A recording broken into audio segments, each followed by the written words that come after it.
Team USA starts their FIBA World Cup campaign off with a win against New Zealand. After a slow start, they recovered to easily beat New Zealand 99 to 72, as you would expect. And it's always a little hard to figure out what to take away from these games, especially since we already saw the US play much tougher competition in exhibition games. So when Team USA is facing weaker opposition at the start of this tournament, it's hard to figure out what to get excited about, what to be worried about, because New Zealand came out and started the game off on a 14-4 run. They got a 10-point lead. The US looked sloppy offensively, just looked off. Like Anthony Edwards driving to the lane and then just kind of throwing up a shot that almost hit the side of the backboard. Like it was all just way off for the first 5 minutes. And maybe that's just nerves of it's finally the World Cup and this is the first game and it's the first minutes and you're playing against a team that you should crush. And it's like a little bit of nerves in that sense, or it's just maybe not taking the opponent seriously enough. I don't know. But again, because we've seen what the US did in exhibition games, it's not like it's anything to worry about. And so I think what I'm kind of trying to take away from this game is one, just individual performances, but two, which lineups are the most effective. And, different lineups are going to be effective against different opponents because of the makeup of opponents' teams. But I think at this point, I think they've played 6 games at this point with 5 exhibition games. I think 6 games in, we can tell which lineups are the most effective at this point. And in this game, the bench, I think, was a lot better than the starting unit.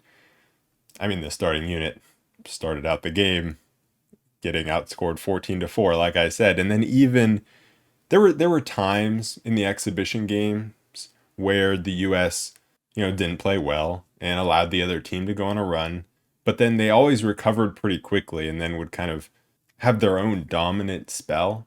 And I feel like in this one, they locked up on defense after New Zealand got to 14. They were stuck on 14 for a while, but the offense was still a little off. And I feel like the US never really totally took control of the game until the second half. And that's something we hadn't really seen yet, apart from the game against Germany, the last exhibition game. I think the starting lineup is going to remain the same, bar injuries, throughout the entirety of the tournament. But it's obviously not who starts the game, it's who plays the middle of the game and who ends the game. And off the bench, the most impressive players have been Tyrese Haliburton, Paolo Banchero in this one, and Austin Reeves. And then in past games, it's been Cam Johnson, who's been great off the bench as well. He had a bad one in this one, just couldn't get his shot to fall, but that's just kind of his role, as if he makes threes, then he's playing well, and if he doesn't, then it's kind of he's not making much of an impact on the offensive end. I think he's always a good defender, though. I think the lineups with more guards, like we've seen 3 guard lineups. We saw a lineup with Haliburton, Brunson, Austin Reeves, Josh Hart, and then I believe it was Paolo out there, and that's a pretty small lineup. And against some teams that might not work as well, but I do think that was an especially effective lineup in this one and has been in all of the games leading up to this tournament.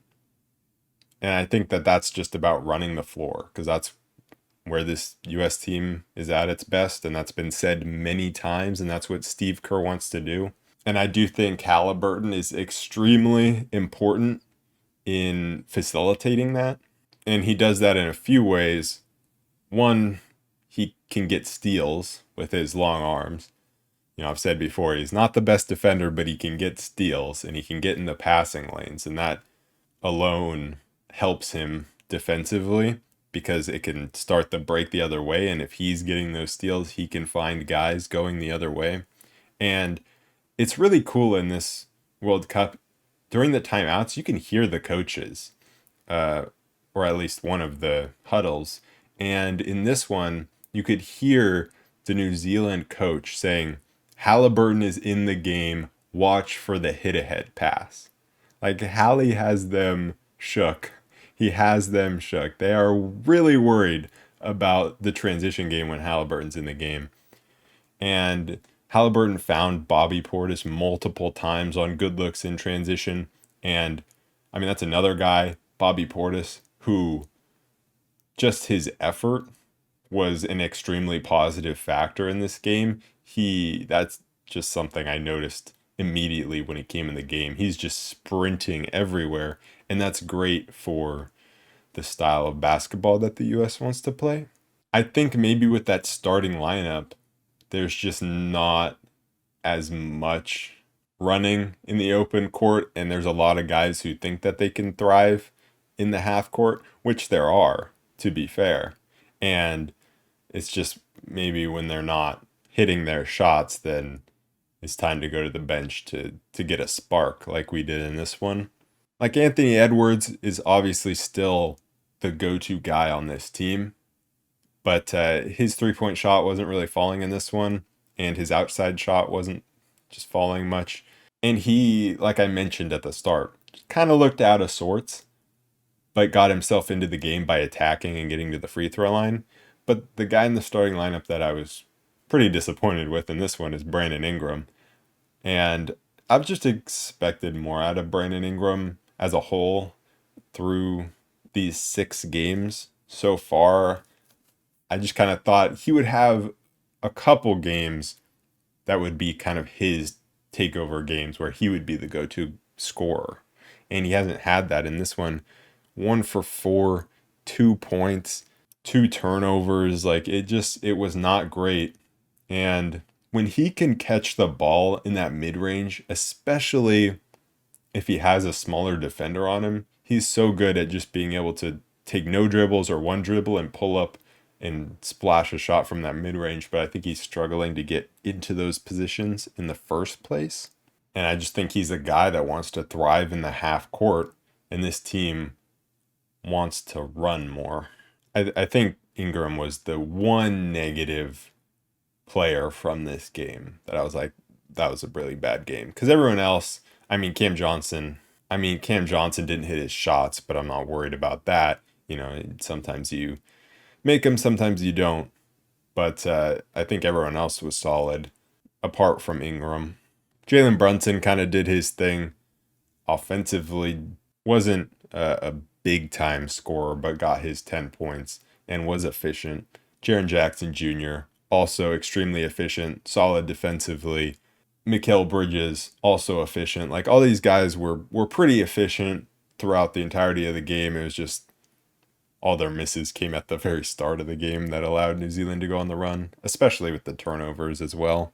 I really don't think that Steve Kerr is going to make any starting lineup changes, but it really has been the bench players that have looked extremely good leading up to this tournament, and obviously in the first game of the tournament as well.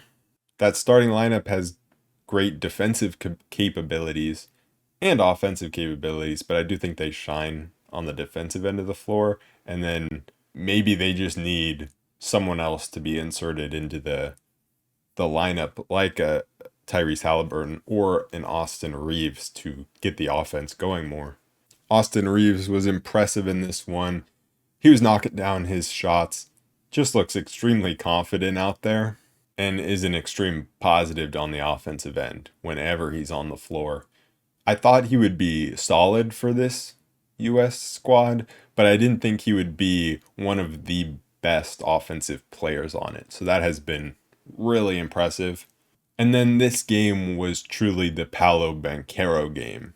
I think through the exhibition games, we saw a lot of, Paolo dunking the ball, not great with the ball in his hands, but then was solid defensively. But in this one, he was able to get his offensive game going more than just dunking the ball, laying the ball up, getting offensive rebounds and things like that. He wasn't just picking up the scraps. He was bailing the team out at times and really helping fuel the third quarter surge that secured the game for the US. He was knocking down his threes. He was getting into the mid range. I mean, when that jump shot is falling, he is unstoppable. Like on the broadcast, they said it's a pick your poison. And that's exactly right. Every team is going to let Paolo shoot. If he can make them, I mean, it's game over. And then on the defensive end, he had 4 blocks. He was so good defensively. And I said this before in the exhibition games, that is the thing that has surprised me the most about Paolo is how good his rim protection has been. And then the last guy to mention is Josh Hart, who I thought had one of his better games, even though he didn't score a lot. He had 5 points, but obviously that's not his role. His role is not to score. Although you do want him to be able to knock down his threes, and he has been so far, I think, in these 6 games. And he made his 1 3 in this one. Because if he can space the floor, then he's really good at everything else. Rebounding the ball, playing defense, and just working hard. So if he can space the floor, there's always going to be a spot on the floor for him. So I think he had one of his better games so far. Shout out to New Zealand. They kept it interesting in the first half, hitting shots.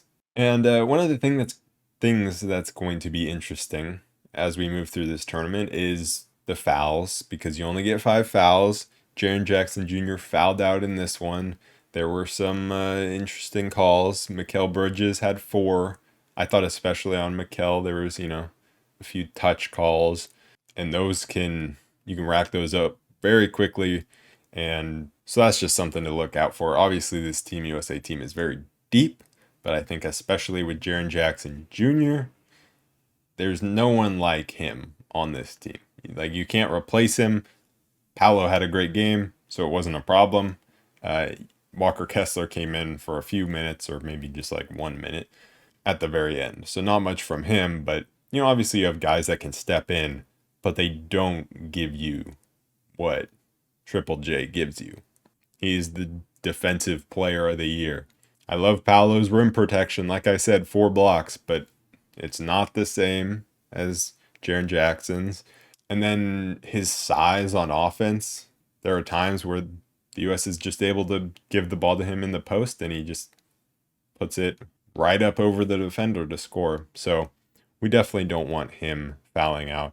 I don't think Mikal fouling out is as big of a deal, just because I think you have more players that can step in and play that spot, even though, that's nothing against Mikal. He's been really solid playing his role.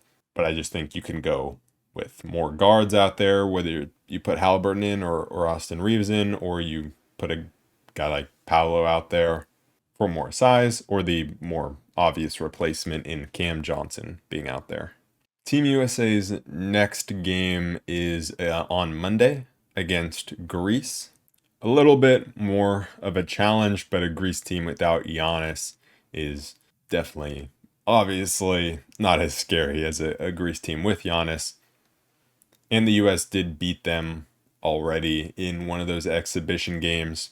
I'm just looking for Brandon Ingram to just have a game offensively where he's knocking everything down. I really want that, because he adds something that, very few others can, in that how tall and long he is. He has that mid-range scoring ability that nobody else on this team really has. You look at Anthony Edwards, sure, but it's not the same, I think, as Brandon Ingram. And so it would just be nice to see him get it going, at least at some point in this group stage, if not against Greece, then in the last group stage game. Anyways, that is it for this episode. I will be back after the US plays that game against Greece to recap that. I think we can make a few more concrete takeaways from that game as opposed to this game. It should be a tougher game, and so that will be fun. So I will see you guys then. Peace.